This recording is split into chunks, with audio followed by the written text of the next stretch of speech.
En CM1, j'ai décidé que je ferais auteur de bande dessinée. Pourquoi, j'en sais rien, mais je l'ai décidé. J'étais lecteur de bande dessinée de magazines, essentiellement Pif, Spirou et le journal de Mickey. J'ai pas lâché tout le long de ma scolarité. Et rapidement, je me suis mis à faire des magazines d'amateurs dans ma petite ville où j'habitais. Je fais les beaux-arts et puis j'ai réussi à être accepté à l'école de BD à Angoulême. Donc là, j'ai monté les premiers projets d'édition. Et puis en parallèle, j'ai décidé aussi de me lancer dans l'animation culturelle. J'ai compris que j'avais une marge de progression plus importante dans le scénario que dans le dessin. Alors j'ai un petit peu publié en tant que dessinateur, mais j'étais vraiment laborieux. J'ai vite compris que j'allais pas progresser autant que je le voulais. Et moins je dessinais, plus on me demandait de scénario. Et puis au bout d'un moment, on m'en a demandé suffisamment pour que je me dise en fait c'est ça mon métier. Voilà, donc comme les métiers artistiques c'est un petit peu difficile quand même, donc il vaut mieux en plus, je pense, pousser la porte qui s'ouvre. Et pour moi c'était celle du scénario qui s'ouvrait.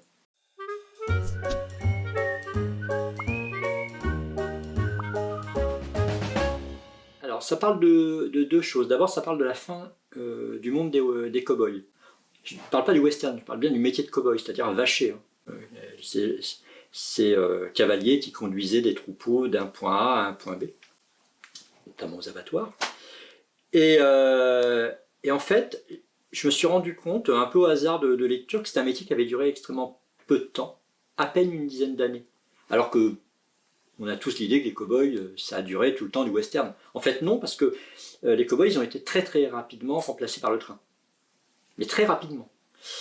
Ça veut dire qu'en l'espace de 10 ans, ils sont devenus... Au début, c'était des personnages qui assuraient la survie d'une nation. L'Ouest américain ne survivait que grâce aux cow-boys qui emmenaient à manger. Et 10 ans après, en fait, ils ne servaient plus à rien. Et les cow-boys n'ont pas su se réadapter. Ils n'ont pas su changer d'univers. C'est-à-dire le train, c'était la modernité. C'était un mode de vie qui disparaissait. Et la plupart n'ont pas su se réadapter.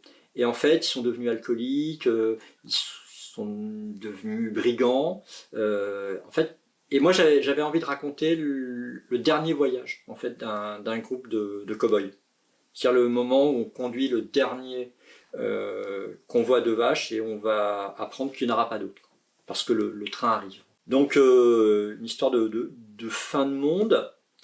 Et mes cow-boys, donc, qui à un moment se retrouvent sans rien avoir à faire. En plus, ils vont vivre un drame parce que dans le groupe qu'ils font, en fait, ils ont récupéré un jeune handicapé.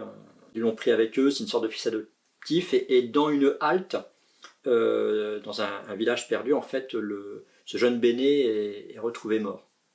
Et là, ils vont essayer de trouver qui est responsable de la mort de ce jeune homme.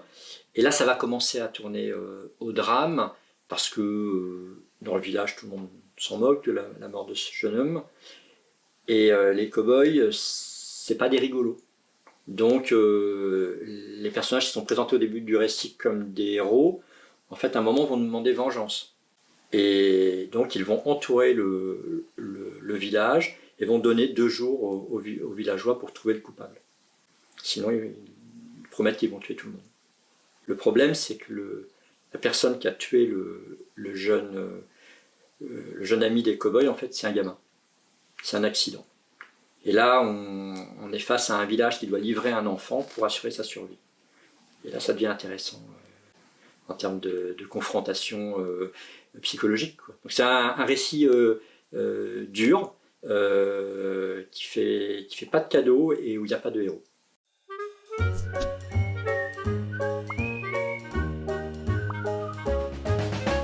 C'est une belle histoire, il y a presque conte de fées, parce que Paul, en fait, je l'ai rencontré, il avait 15 ans. J'animais un atelier de bande dessinée dans une MJC où je travaillais. Et il était... c'était le Picasso de la BD, c'est-à-dire il avait 15 ans et il était extraordinaire, quoi.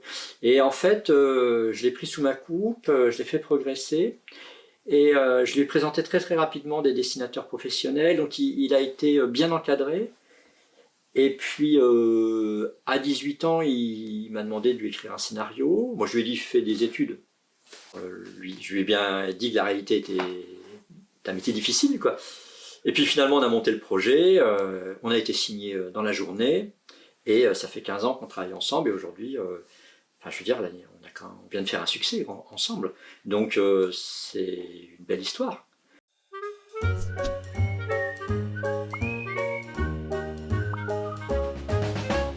Donc là, cette année, je vais publier 3 albums. Une sorte très classique de chasse au trésor, du trésor du dernier empereur inca, qui s'appelait Atahualpa, et qui a planqué 700 tonnes d'or dans les Andes. Je vais également sortir une bande dessinée un peu particulière, parce que là c'est une demande de l'éditeur, ça m'est rarement arrivé.